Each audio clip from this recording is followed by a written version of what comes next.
तर शरद पवारांची राष्ट्रवादी अजित पवारांच्या राष्ट्रवादीत विलीन केल्यास आनंद होईल असं रामदास आठवले यांनी म्हटलेलं आहे। राष्ट्रवादी तुतारीवर नाही तर घड्याळावरच पुढे जाऊ शकेल असं रामदास आठवले यांनी म्हटलंय। तर विलीनीकरणाचा कोणताही प्रस्ताव आमच्याकडे आला नाही असं प्रत्युत्तर सुनील तटकर यांनी दिलं। अजितदादांचा गट जो आहे तो शरद पवारांच्या गटामध्ये विलीन करण्यापेक्षा मला वाटतं की शरद पवारांचा गट अजित पवारांच्या गटामध्ये विलीन झाला पाहिजे, कारण त्यांचं जे मूळ सिम्बॉल आहे ते मूळ सिम्बॉल जे घड्याळ सिम्बॉल आहे ते अजितदादांकडे आहे।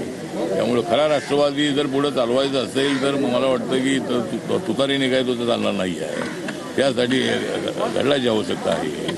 आणि त्यामुळं जर शरद पवार साहेबांचा गट जर इकडे अजितदादांच्या गटामध्ये विलीन होऊन पवार साहेब आणि सगळी एनसीपी जर आमच्यासोबत महायुतीसोबत येत असेल तर त्यामध्ये आम्हाला आनंदच आहे। साहेबांनी काय सल्ला द्यावा त्याच्याबद्दल काही मी बोलणं उचित राहणार नाही।